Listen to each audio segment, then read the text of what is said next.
মৌলবাদীর বিরুদ্ধে আঙ্গুল তুলবেন, মোল্লা বলে গালি দিবেন, আজকে টুপি দাড়িওয়ালাদের ক্ষমতায় যেতে দেবে না, এই স্লোগান শোনার জন্য মানুষ রক্ত দেয় নাই। এই দৃশ্য দেখার জন্য বুকের তাজা রক্ত জমিনে ঢেলে দিয়ে মানুষ শাহাদাত বরণ করে নাই, বরং বাংলাদেশের মানুষ শাহাদাত বরণ করেছিল এই জাতিকে মুক্তি দেওয়ার জন্য, কোরআন ও সুন্নাহর আইন বাস্তবায়ন করার জন্য। বাংলাদেশের মানুষ ওই ভারতের গোলামি করার জন্য রক্ত দেয় নাই। বাংলাদেশের মানুষ ভারত আমাদের দেশে কর্তৃত্ব নেতৃত্ব করবে, আমেরিকা আমাদের দেশে কর্তৃত্ব নেতৃত্ব করবে, এর জন্য বাংলাদেশের মানুষ জীবন দেয় না, রক্ত দেয় নাই। বাংলাদেশের মানুষ সাধন, তারা নিজেরা আইন প্রণয়ন করবে, নিজেরা সংসদ পরিচালিত করবে, তারা নিজেদের পায়ে দাঁড়াবে। বাংলাদেশের মানুষ জীবন দিতে পারে কিন্তু কারোর গোলামি করতে পারে না। প্রিয় ভাইয়েরা আমার, আমি বিশ্বাস করি আজকে মঞ্চে যারা আছেন, যদি আমরা মুনাফিকি না করি, মঞ্চে যারা আছে যদি মুনাফিকি না করি, মুখের এবং কাজের কথা যদি একসাথে থাকেন, মুখের সাথে কাজের যদি মিল থাকেন, আমি এই লক্ষ জনতার সামনে কসম করে বলতে পারি আগামীতে ক্ষমতায় যাবে ইসলাম, ক্ষমতায় যাবে ইসলাম, কোনো সন্দেহ নেই।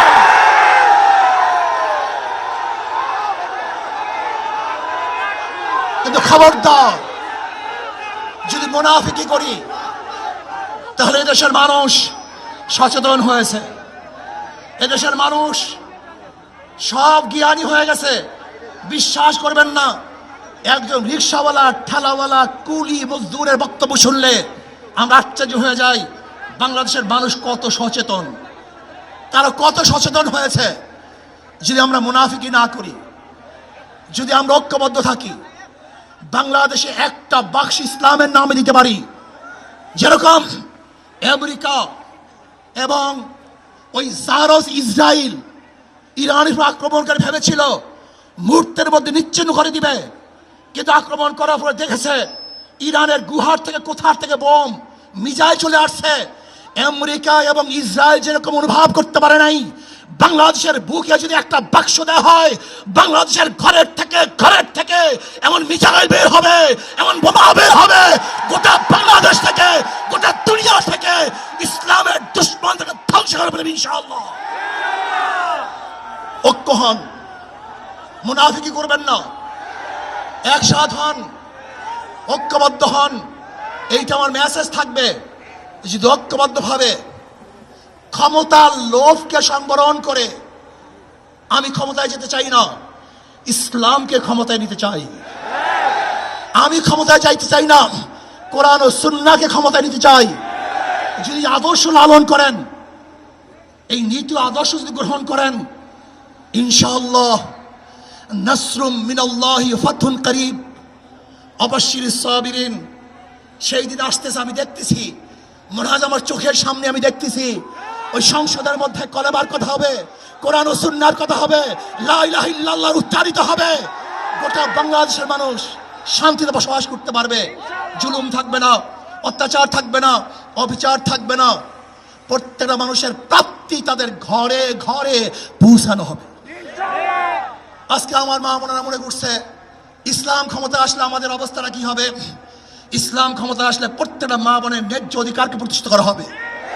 ইসলাম ক্ষমতা আসলে আগামী 5-10 বছরের মধ্যে সমস্ত গরিবরা দরিদ্র সীমার উপরে চলে যাবে।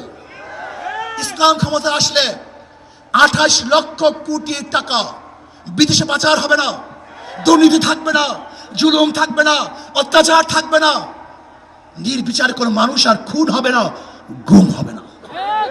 ইসলাম ক্ষমতা আসলে শ্রমিকদেরকে তাদের অধিকার আদায়ের জন্য রাস্তায় নামার কোনো প্রয়োজন হবে না। ইসলাম ক্ষমতা আসলে কৃষক, শ্রমিক, মজদুররা তাদের অধিকারকে প্রতিষ্ঠিত করার জন্য ইসলামী সরকার তাদেরকে নিয়ে কমিটি গঠন করে তাদের প্রাপ্তি তাদের কাছে পৌঁছে দেবে। আসুন ইসলামী হুকুমাত কায়েম করার জন্য আমরা চেষ্টা করব। আজকে আমাদের এই জনসভায় যশোর থেকে আমার কিছু ভাই আসার সময় তারা অ্যাক্সিডেন্ট হয়ে শাহাদাত বরণ করেছে। আল্লাহ তাদেরকে জান্নাতুল ফেরদাউস দান করেন।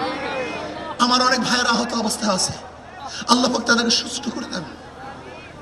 আসুন আজকে জনসমুদ্রে আমরা আসছি, আমাদের টাকা নাই, পয়সা নাই, নিজের পয়সা দিয়ে এসছি, নিজের খানা খেয়েছি। এই জাতিকে, এই দলকে, এই কাফেলাকে গোটা দুনিয়ার কোনো প্রশক্তি পরাজয় করতে পারবে না। আপনি কিভাবে ভেবেছেন যারা 91 থেকে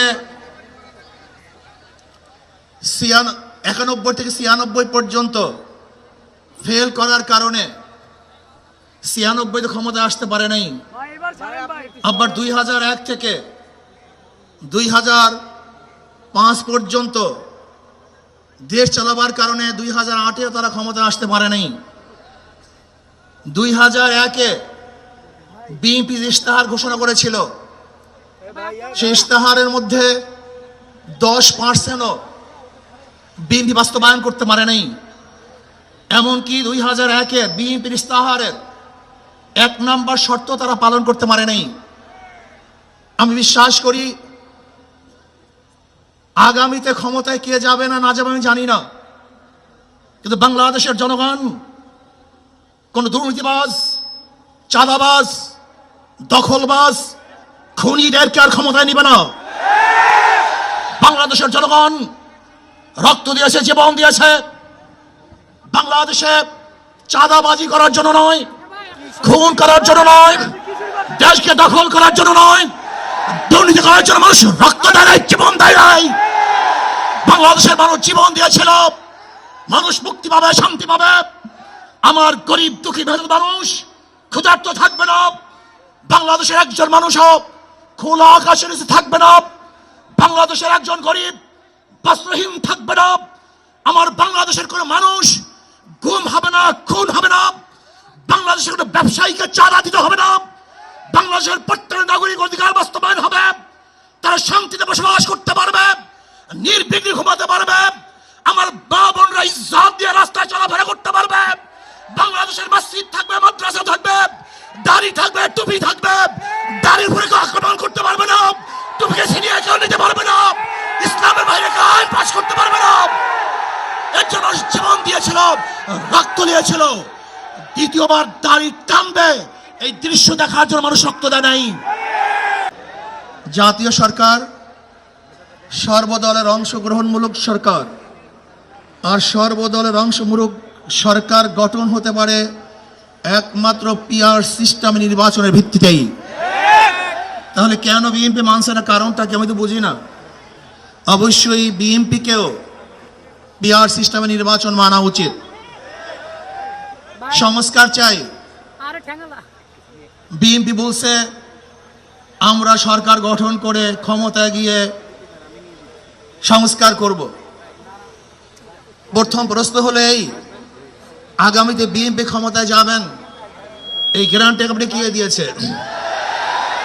খানুবাদী ঘাড়ে নির্বাচন চাই। বিএনপি কেন মানছে না? বিএনপি তো দাবি করেছে আমরা জাতীয় সরকার গঠন করব, এটা বিএনপির দাবি। আর জাতীয় সরকার গঠন করার জন্য সবচেয়ে ভালো পদ্ধতি পিআর সিস্টেম নির্বাচন।